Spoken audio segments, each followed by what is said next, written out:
Welcome back to Transportation Sensors and Instrumentation. This is the last class for this semester, and we're very fortunate today to have some guest lecturers, Ozzy, who is here to my right, and Shams Tabner, who's hiding in the back, and they're going to talk to us about some research projects in which they've been involved through ITRI, focused on using sensors and instrumentation to help solve transportation problems of one kind or another. So without further ado, podium's yours. Thank you, Dr. List. So hi, I'm Azzy. So I'm going to talk about few sensors and their applications as well. So couple of projects which I'm working on are, one is the rail trespass project. So the name itself defines what it is all about. So in this project we are going to talk about the various trespassing that happens across the railway tracks, and so many accidents which are caused due to that. And then we have the vehicle sensor project. So in this project the ultimate aim is to study the behavior or characterizing the behavior of a driver. So let's talk about the rail trespass project now. So currently we have static camera assessments being performed. So they are at 7 different locations, like Charlotte, Durham, Mapping, Elon, across the 140-mile corridor between Raleigh and Charlotte along the railway line. So these locations are chosen based on the census data that was provided, based on the maximum trespassing events that were occurred. But the disadvantage of this system is that it is only at 7 fixed or static locations. It does not give us information across the entire railway corridor. So you can see here we have the two images here. One on the top is the static camera. So you have a solar panel which is used for powering the static cameras during the night or during power outages. And here's the image from the thermal camera. This is how it captures the data. So the main aim of the project is to capture video feed of trespassers across the railway tracks from the cockpit of the approaching train. So in order to gather more information apart from the 7 static locations. So the system composition. So the device which we have made so far mainly comprises of the Raspberry Pi, commonly called as the mini computer. So it has 4 USB ports, it has an Ethernet, HDMI, then the audio jack, camera port, and it's powered by micro USB as well, 5 volt. And it has around 40 GPIO pins, so you can connect different types of sensors and other stuff. So we have the Arduino as well, which is also a microcontroller. So this is interfaced with the Raspberry Pi through the USB port. So since we'll be doing a lot of processing on the Raspberry Pi, connecting the sensors on the Raspberry Pi will be asking too much of it. So we have the Arduino. So we'll be connecting a couple of sensors to the Arduino and then sending the data via USB to the Raspberry Pi. So you can see here we have the GPS. So it gives us data from real-time data from the satellites, like date, time, latitude, longitude, speed, course over ground, and many other informations like that. Then we have the camera. So cameras, obviously you guys know about, it's for recording the video feed. Then we have an external hard drive. The SD card on the which has the OS on the Raspberry Pi is around 20 GB apart from the operating system. But in order to store more information, we have the external drive as well, and the real-time clock. So this is one important feature in whenever you use a Raspberry Pi. So when you use a Raspberry Pi, it does not have a system clock like mobile phones or a laptop or something like that. So what we do is we have a real-time clock which keeps updating the Raspberry Pi whenever it switches off and comes back to power. So we use a real-time clock. So this is a sample of the video data overlay. So we have the video data, and the data from the GPS is overlaid in real time on the video. So this is mainly used for once we do the image processing of pedestrians across the railway lines, we will know at exact locations where the trespassing occurs. So we also store the GPS data on CSV files in order to plot the different locations where trespassing events occur. So we have the date, time, latitude, longitude, and speed of the train as well. So a small video. So this was a pilot device which was made. So you have the camera, the Arduino, and the Raspberry Pi. So it was set up.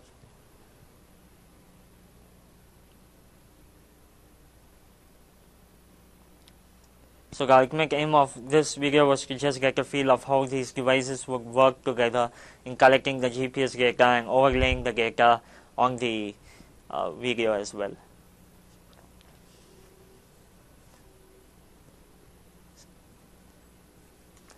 So next, the ultimate aim of this project is to mount the system onto the cabin of the train. So we'll be mounting the device over here, looking into this windshield over here, so that when the train is moving, we'll be capturing live feed of data.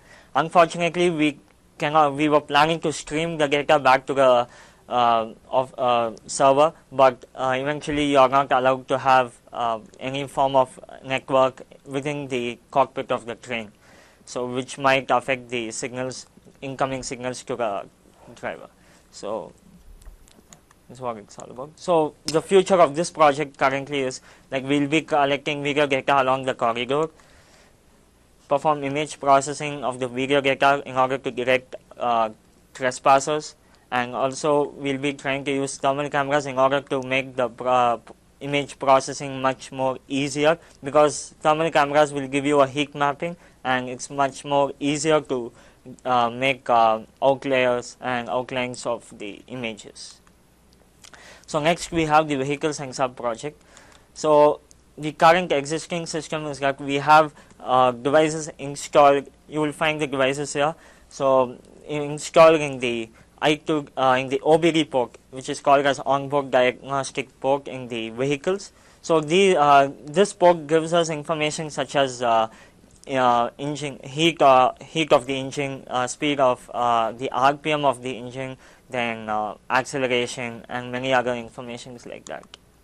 But all these informations are dependent on the speed, on the driver behavior. So what influences the driver to accelerate or decelerate or brake or take a left turn or right turn, so which is not something we would know just from the data. So that is why we mainly need to know what's happening around the vehicle, outside the vehicle. So the main aim is to understand what is happening around the vehicle, which will help us in characterizing the driver behavior. So this will be achieved using a LiDAR sensor. So I'll be discussing a couple of LiDAR sensors here. So LiDAR sensor is pretty much, the working is pretty simple. So you'll have light beams being broadcasted. So it will hit the object and it will come back, reflect and come back. So it travels in the speed of light. So it's pretty accurate and fast as well. So over here we have the Garmin Light V3 LiDAR sensor. So it has a range of 40 meters and has a decent accuracy of 2.5 to 10 centimeters, and it is powered by 5 volt, and it has a sampling rate of 500 samples per second. And one important feature to look over here is the reflectivity. So reflectivity is about how reflective the surface. So when the surface is just 70% reflective, it's enough for it to get back a signal. So some surfaces have a tendency to absorb, or some surfaces have a tendency to deflect the light beams. So the lower this value is, better is the data that comes back to us.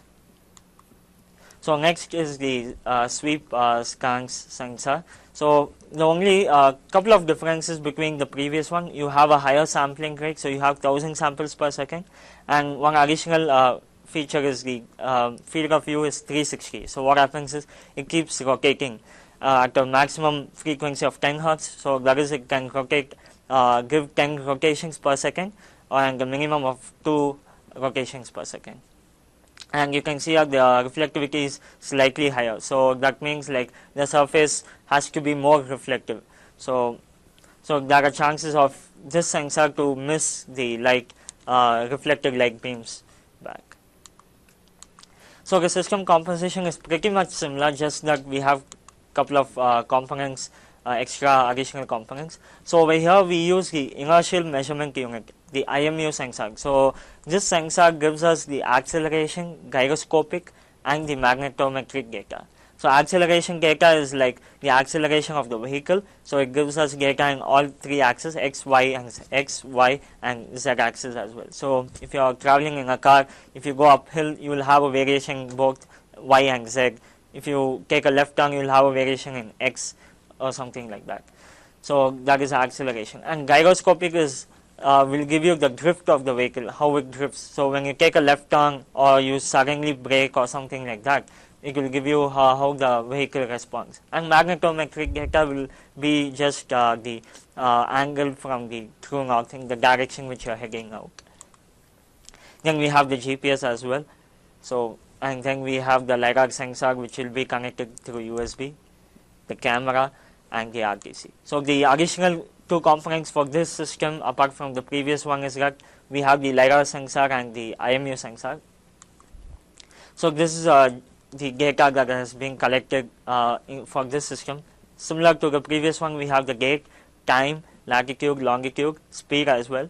And the additional information from the GPS is the course overground, that is the angle from the magnetic north. So this the IME also gives you the same information, so you can always have a comparison on how the error works. And then we have the acceleration in X, Y, and Z. And the last column is the trip ID.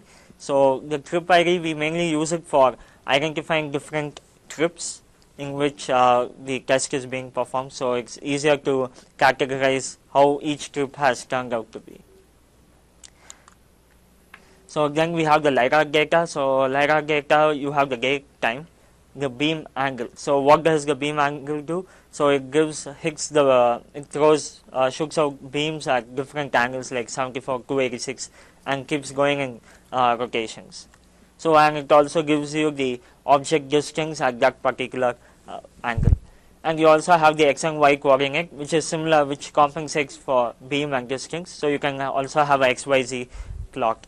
And you have the trip ID. So the main purpose of the date, time, and trip ID is to sync all forms of data in order to have a when you do the final analysis, you will know at particular point at the location, and you will have the acceleration data and the object at that. So you can eventually collaborate all forms of data. So that's why you have the date and time and the trip ID as well.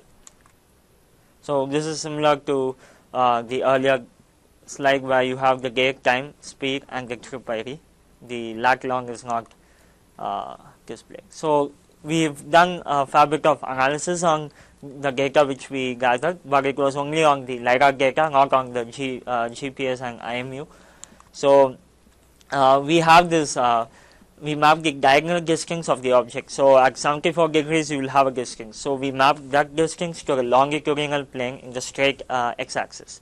So in order to have a more consistent data set and easier analysis. So always whenever you have sensors, the most important thing is the sensor will be subjected to noise.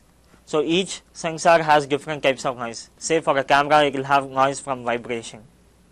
A microphone will have other audio noises. So similarly, this LiDAR sensor has the following noises, like when you mount it on the vehicle, the vibration of the vehicle tends to shift the sensor up and down. So the reflected beam does not enter back to the receiver of the sensor. Then the color. So one important hurdle which we faced was we were doing tests where we had the white car or a silver car, and it showed the map of the the points. The reflected points were so clear and nice. Then we had a black car, and suddenly the car seemed to have disappeared. And then we were pretty clueless of why that's happening. Then we mailed the support team and asked them. They said black absorbs the light, so it does not reflect back the amount of light which a white or a red or a green would do. So that is one important aspect of sensors. So then we have the surface. Obviously, if the surface is pretty slant or tilt, it will get diffracted in a different angle. It might not come back, and also the texture or material of the surface. So in order to remove the noises, we use the sliding window based interquartile range filtering. So in brief to explain this flowchart is that the sliding window, it takes each and every sample and we define a window size, and we compare the sample to the window size based on the upper and lower boundaries of the two windows and see how the sample is aligned with the left and the right windows. So I'll go in detail the next slide. Say consider we have a window size of 20. So window size means we are considering 20 samples as a window, and the entire data set is 100, just for an example. So we first take the first 20 and the last 20 samples, and we find the upper and lower boundaries of the corresponding samples, and then we take each sample and see if it lies within the boundaries. So in this case, if you see, the upper is 10 and the lower is 9, and 9.5 lies within it. So it is not an outlier. So the ultimate aim is to find points which are outside the boundary. So all these lines fall within. 10.1 falls outside the boundary, 8.9 falls outside, and similarly on the other side as well. So once we have these outliers, we try removing them, and then we plot the data which is the original data or the non-noisy data. So then the main reason for doing that is, like when we take the second or the penultimate sample, you do not have samples both on the left side and the right side. So if you take the second sample, you just have one sample on the left, but you will have around 80-90 samples on the right. So this causes an imbalance in filtering. So that's why we take two windows initially, the first and the last. We do the boundary analysis, and then we move to the 21st sample in this case. So the 21st sample has a value of 10.2. Then we take the 20 samples to the left, 20 samples to the right. Find the upper and lower boundaries of those samples. And then what we do is, we find the maximum of the two upper boundaries and the minimum of two lower boundaries. So now this gives us a boundary for this value. So once then we compare, see if this value of 10.2 lies within. Yes, it lies. So it is not an outlier. So in the next case, if you see, you have the value as 8.8, the maximum is 10.2 and the minimum is 9.3. So this turns out to be an outlier. So this is how we keep processing and keep on going till the 80th sample in this case. And so once we do, we have a proper data set which of non-noisy data.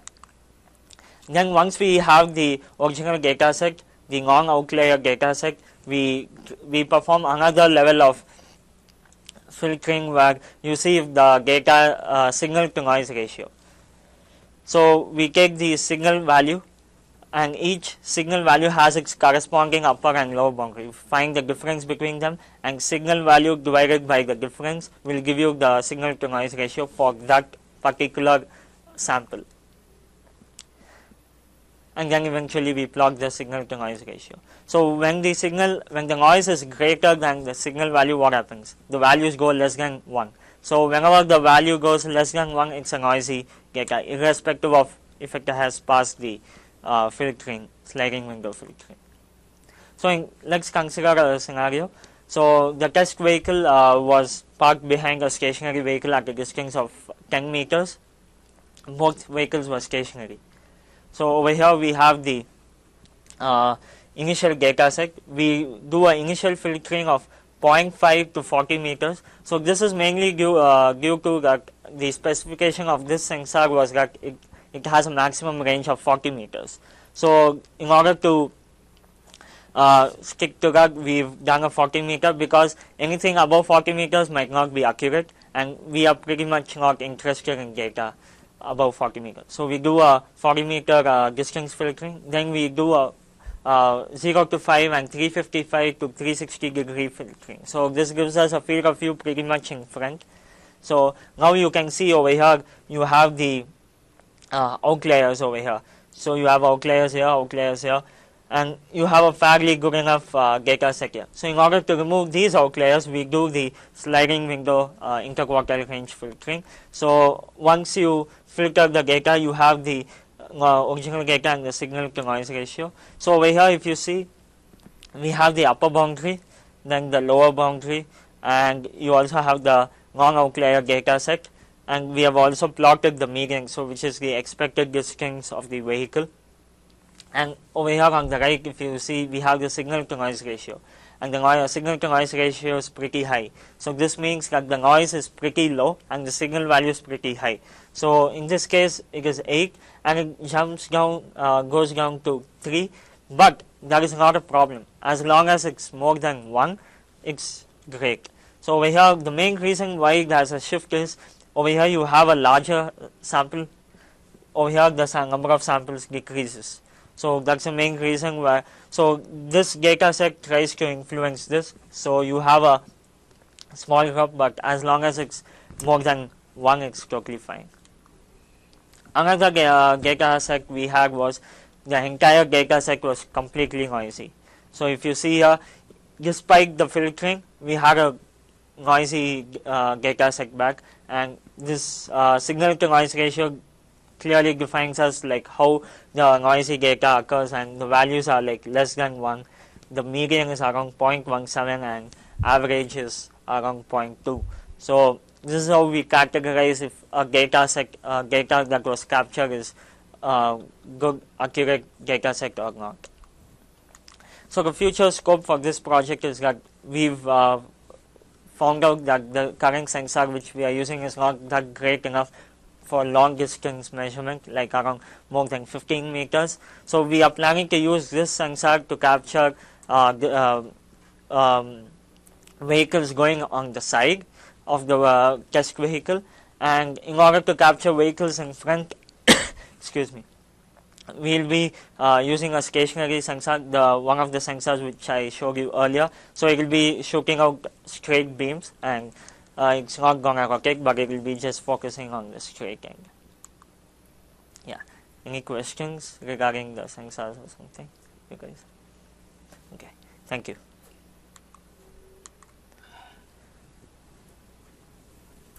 You're finishing fast. Is it? Yeah, it's all in good time. Okay, so I guess we are going to Pause it. Yep. Okay. So basically, I wanted to add some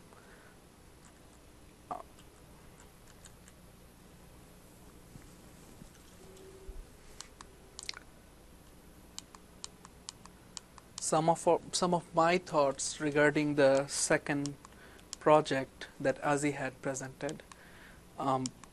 How and why we have come up with this system to measure the distance. Because previously the project scope basically entails that if we know the driver behavior from the microscopic driver parameters, that, like, for example, your accelerations and decelerations that you can get from other regularly available sensors. For example, we were fortunate enough to use the car OBD port to get the acceleration data or the engine RPM information from the car's computer. So the car itself has a lot of sensors in it, and we could get those information. But sometimes these informations were not enough. So the basic reason we had come up with this setup is because we wanted to see how, if we had a LiDAR sensor in addition to all the sensors that we had used before, then co-location of these sensors can give us more information than just one sensor. So, for example, if you, as he had pointed out that clearly, that when you want to know what is your what is the relationship between your change in headway with the amount of lateral acceleration that you are making, or what is your behavior when there is a car that is beside you, around you. But obviously, like this whole project, the way that we have thought that this sensors would work for us, it doesn't work that way, and we have some noises all the time. And so basically, when you go through the process, and especially if you are doing also a sensor project yourself, you will find that having a proper way of storing the data is probably the first challenge before you could analyze the data and have a method to throw out the noise or error from the data. So in this case, we use the date and time as kind of the tagging or the kind of combining parameter. The use of a real-time clock was really important in here. Obviously, like we haven't quite gone through all that process, but what the real-time clock should do is to sync all the data that is coming from different sensors and have them a consistent timing parameter, which is really important because and some of these sensors are giving you data at different resolution. So some sensor is giving you at 1 hertz, some sensor is giving you at 1000 hertz. That means how, if you see an interesting event, a hard acceleration or hard deceleration event, how are going to compare from one event to another? Only the time is our only way that we can tag back from one to another. And one thing we didn't add here is that we also had the video with the feed. Specifically, like it's always, we find it useful to have video feed. So like whenever the data recording had done, and you could always go back to the video and see what had happened at that time.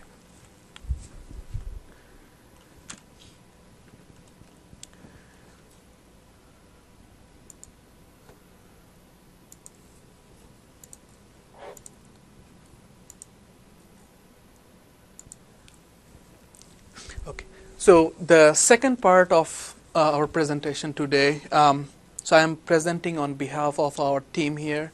My teammate Beza Dagdas, he could not be here, but he and me, Thomas Chase, and Dr. Nagy Rafael had worked on this project for about more than 2 years now. So we started late 2015. The whole plan, so the task we had, and it's the Department of Energy funded project, that they wanted to know if you could provide incentives and information to drivers or trip makers, then if that would have reduced the amount of energy they would consume. And we know like there are a lot of decisions involved in how you could reduce in your energy consumption footprint. So for example, if you use a car versus if you use bus, definitely you had made a lot of difference in the amount of energy you consume. And then like if you use a hybrid car or if you use like a big Hummer car, then your fuel consumption is different. But one of the low-lying fruit that we think that we could really target is that how you drive. So it doesn't depend on for you to change your mode, for example, like you moving from a car to a bus. Or it doesn't depend for you to change your route, like you use a different route. We targeted specifically that part where you wanted to see if just by changing how you drive, like how much pressure you put on your pedal or how much hardly you put your brake on, that kind of thing, if that is going to impact your energy consumption. And to see that, we kind of use this technology that we had, the I2D data. And today I'm going to show some more application of this project. Specifically, if you see this, this is like the whole package here. You have a box where there are some sensors, and that box is connected to the vehicle, and the same technology, the OBD technology, is here. Data, you can store the data, and I'm going to go through that later. And then there is some communication system. So that data that is stored in this box could go to a cloud server, or someone could access the data remotely because you're sending this data somewhere else. Okay. So as I mentioned, the car itself, it shows a lot of sensors that is inside that car. And I think modern cars have even more. They're putting more sensors in there. And all these cars, most of them have multiple computers. Some cars may have single computer now, but this information is being stored. Some companies may have put already communication devices in your car, so that when you go for engine checkup or like regular checkup, they might download this information from your car, or they might do preventative maintenance, like they automatically take information from your car, so that you may not even know that that information is being transferred. So it's all in the fine print. But the way you could access some of this information, like if you have an engine check light, then you sometimes go to the mechanic and they will put some device on your OBD port and check, like, okay, you have code number XYZ. So that information can be accessed from this port that is sometimes like under the steering wheel, you could find that. So what we did, along with our partner in Portugal, who kind of built this system for us, so we tapped into that port and we said, if we put some additional sensors, like if you put a GPS that can give you the accurate location, if you put an accelerometer or 3D accelerometer that gives you the lateral and longitudinal acceleration and vertical also, and the altimeter, and then we put some simple processor, because the data that is coming from the car computer is huge. It may come at sometimes 100 hertz rate, sometimes 10 hertz rate. So you have to sample it down to make it like reasonable for communication, because it's going to be real-time communication, and if you put too much burden on the communication line, it may get jammed and the memory can get full faster. So we process the data down to a like 1 hertz. So this case we transmit data at 1 hertz resolution, and then we transmit the data using a cellular network. So you can see here the data basically comes from the sensor to the port through the device, and live drive along with E3 we have a cloud database where the data is stored, and there is a web platform where the drivers could access how they have driven, and we could add more analytics to it, so we could give them suggestion how this would work. And in the down you can see like whole range of sensors and communication system that goes inside the box. So just this slide is just here to say like what is the difference between a I2D system with your phone sensors. And of course the phone itself, the problem of having multiple sensors running all the time in a phone that you have, it has some excellent sensors in it already, but some of the sensors drain your battery too fast. And that may be something that you may miss a lot of information, and to avoid that, what cell companies or the phone manufacturers does is that they give you the option to turn off. Let's say you can turn off your GPS all the time, so sometime. So you may not get all the data that you can get in your phone, and specifically this one has kind of a communication. I know some of the phone apps already have this communication, like if you're using Strava or like if you're running, like Fitbit and type of softwares, you could get like, yeah, you did great, you ran like 10 miles last week or something like that. But specifically with this system, you could do that. You could talk to the people. And we had tested some of the VIV. So this term, I think you all probably know about that, is like the communication or the connected vehicle technique. Is like one type of technique is you do V2I. Basically, you have some data in vehicle, you send to infrastructure, they don't talk back. There is other one where you send some information, and the infrastructure also sends some information back. So we had tested, that's called VIV, Vehicle to Infrastructure to Vehicle. And we tested some of the interface, like for example, this I2D device, we could also add a Bluetooth sensor in it. So that Bluetooth sensor, when some information is coming back here, we could transfer that information into your smartphone that is in your car, or into the panel of your car which has a Bluetooth enabled system already. So that means it's both way, the communication is both way. And so that's basically what I told is VIV systems are more comprehensive than just the standalone V2I communications. Okay, so just to summarize what kind of driving behavior data we can get. And obviously, like, all this data is coming from different sensors, but it depends on the analyst for us to define how you can relate it to actual driving behavior with the sensor data. So in this page, it shows if you log on to that system, you could say, like, in the last 7 days, what was your overall scores?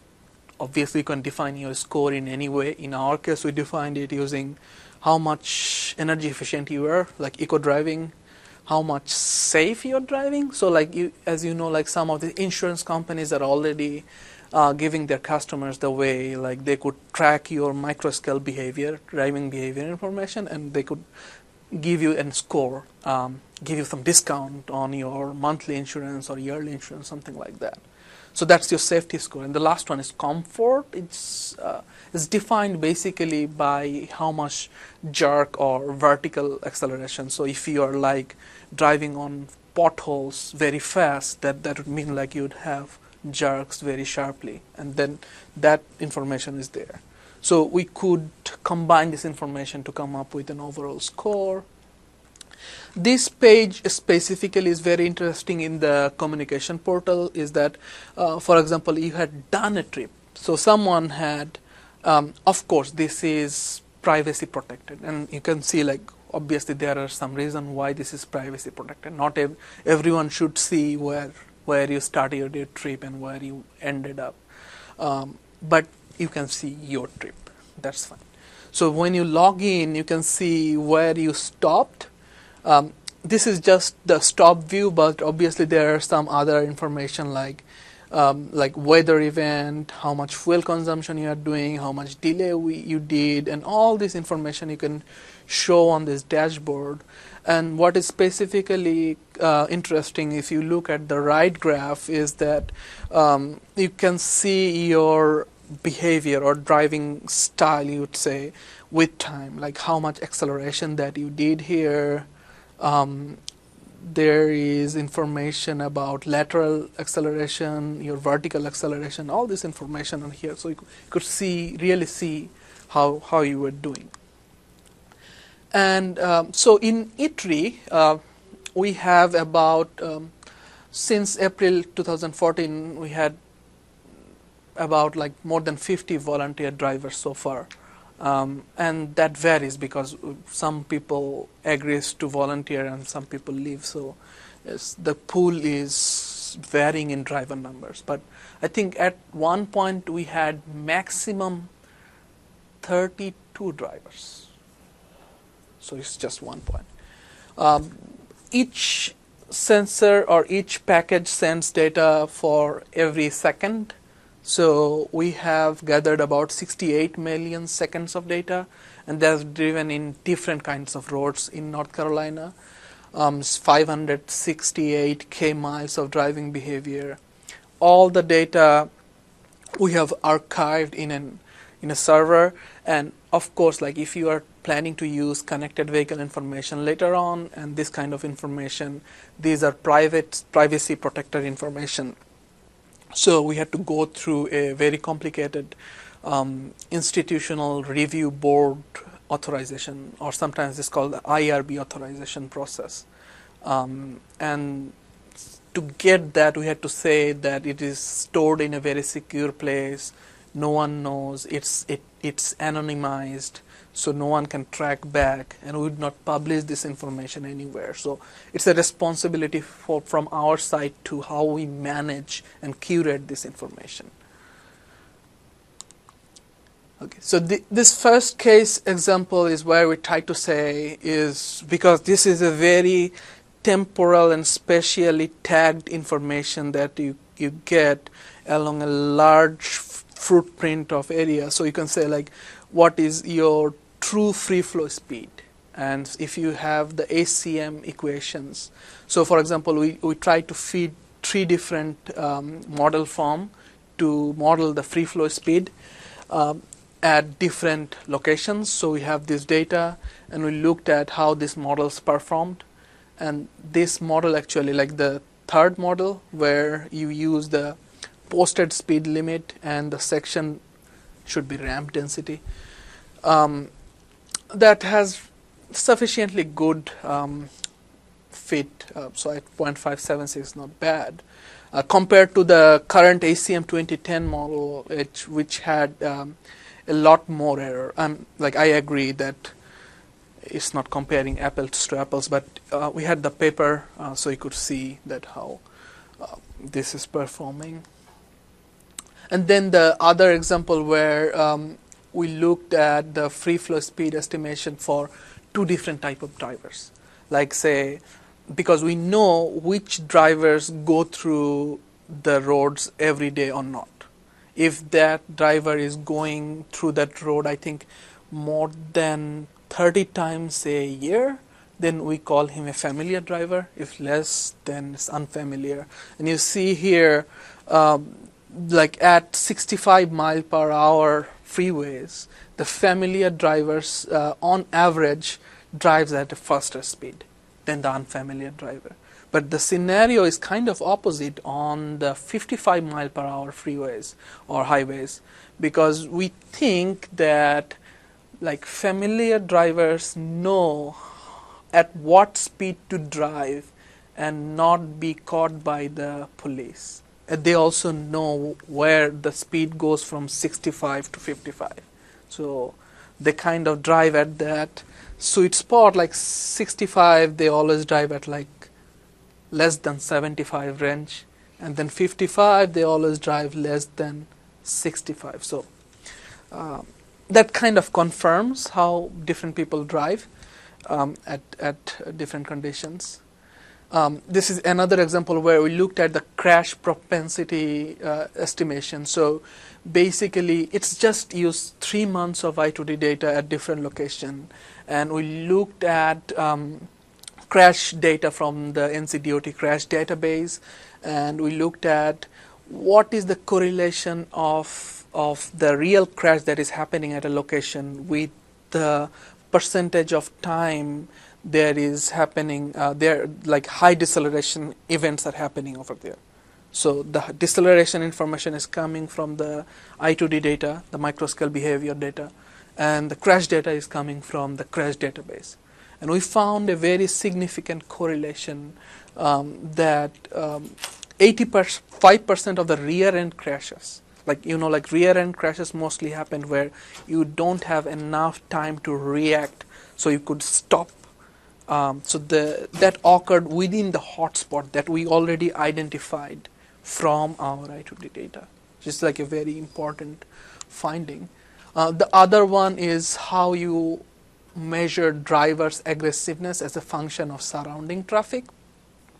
So basically, in this case, the microscale information is used along with the probe vehicle data that we get. Like for example, INRIX or RETIX data sources. You could use the speed that or travel time that you get from INRIX or RETIX data sets to come up with, and using some other like volume and density information to come up with the level of service. And you look at different level of service condition. What is the relation of your lateral acceleration that you get from I2D device? This is interesting. Like for example, if you are at level of service A, that means it's kind of free, like you can move freely, right? then your median or average lateral acceleration is lower because you're driving at a faster speed, then you probably don't need to change your lanes too much, right? So you try to stick here. But the range is kind of wide at that point. But you see at level of service C, where it gets a little bit congested, and then people want to, some people or most people want to change lanes. They try to change lanes, and the line goes higher, and the dotted lines are the means and max, and you see that the average is very close to the max. That means most people are actually choosing a lateral acceleration that is very close to the maximum possible lateral acceleration that you could do at that level of service, right? But then if you go to more and more congested condition, then it really gets wide. Like you get two different type of people. One type of people is like they don't want to change their lanes, and some people like they would change their lanes because you see the lateral acceleration, the maximum lateral acceleration is higher. That means that they would take risk to change their lanes. But overall, we see a sharp decline. We see a mild decline. That like people kind of stick to the same type of average behavior after some level of congestion had occurred. So in summary, like this is an interesting data set that we have built over time. The power of this data comes from that this data is already in a database, and we have linked this data with time and people, because we know the driver characteristics, we could know the driver characteristics, and also we have the spatial information. We know where this had happened. So this gives you the power, like the three use cases that we went through, all of them fused kind of an external information, trying to see if your crash data can give you more insight, or what in the crash data you have been missing so far, so you could explain it with your microscale information. So I would say from a sensors and instrumentation point of view, this may become pretty standard, but obviously there is scope for it. So for example, I can go with the history. Like in 2014, we said we used a version that's called version 2, and there was nothing wrong with version 2. Specifically, it had everything, the same thing. But then we decided to upgrade it to version 3, which basically has a little bit better GPS positioning system. So we could know, for example, where that person is without like filtering data too much. But then we are doing a new project now where we want to know how the people's lane changing behavior is with respect to different spatial condition, with respect to different surrounding condition. Then this device is not adequate for us anymore. So we need like centimeter level resolution on the GPS. And like some of these GPS are very expensive systems. So basically, even though from a sensor standpoint, we are at a very standardized situation here, but then improvement occurs with time, and it happens, and we have to adapt to it. We have to adapt our whole analysis system. We have to adapt our whole how we store the data, how we access the data, and everything. Like previously, we didn't have a database in E3. We just carried around CSV files, which is extremely inefficient because if you have gigabytes of data and you want to, let's say, run, Excel cannot do it. You want to use R and you have 16 gigabytes of RAM and you want to load 64 gigabytes of data, you fail. And then like we come up to say like, okay, so now we can go to that other stage. So right now we are working on some other processes, like how we can better anonymize the data even within the database, so we could share this information with others. By anonymizing, we could do many things, like we could de-identify the sensitive locations where people had really traveled during their trips, or we could filter out some places that if you know that this is already sensitive information. So we are trying different ways how we can share this information publicly. And then other potential is that if we could share information as that thing is happening. So this is like streaming data. So if you could give API access to people to download data directly from our server or not. Yep. Any question? Yeah. Could you go back to Yeah, sure. example one? Yeah. That's- Oh, sorry. Can we verify if the difference between two grams is really significantly, statistically significant or not? I cannot tell about this one because I was not the author of that paper. They didn't make me the author, but that's fine. But I can tell about the data in general. So what happens is that since at one time we have, like, let's say 35 drivers at some point, and if you take a section of road, most of the time that section is dominated by one or two people who is mostly traveling that route, right? So that's a problem in terms of determining significance, because you are trying to say this is the representative curve for a familiar driver, but you're taking 80% of the data from two drivers. That's not representative. Okay, so if let's say we had 200 devices running all the time and we have more than 30 drivers running at one type of system. So let's say we solve that problem. But even after that, you're right.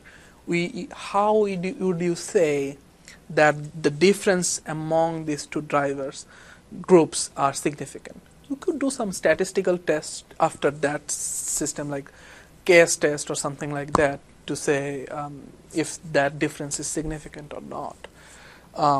But then again, another question, whether the threshold that we use to differentiate familiar versus unfamiliar driver, is that a good threshold? Is 30 trips a year a good threshold for familiarity or not? Maybe or may not be. It's up to the researcher. So we could move the needle, see how much difference you get, and try to see if this makes sense or not. But in general, this pair of graph kind of makes sense to what we expect. So, yep. Yeah, sure. Yeah, no problem.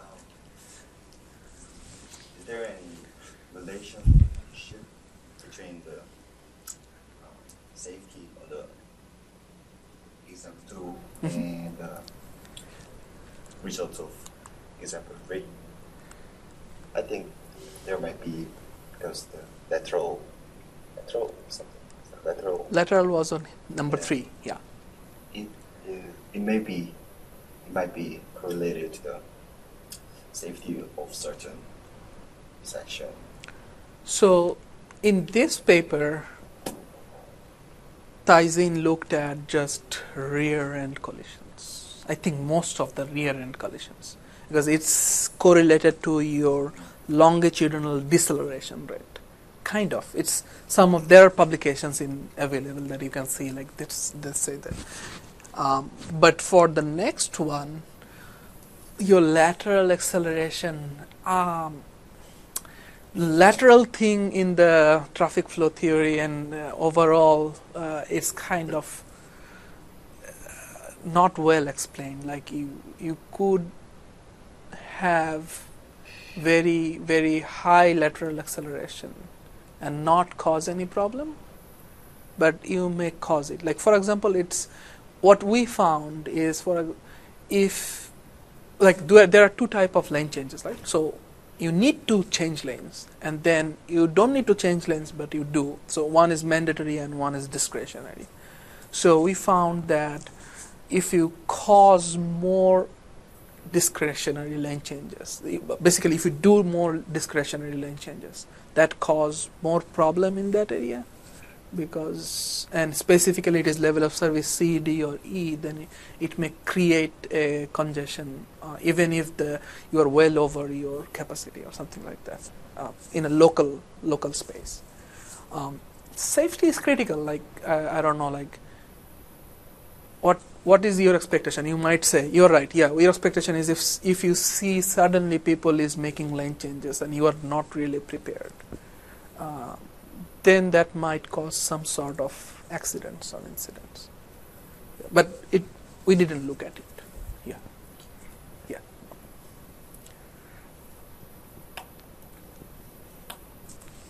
Good. Thank you.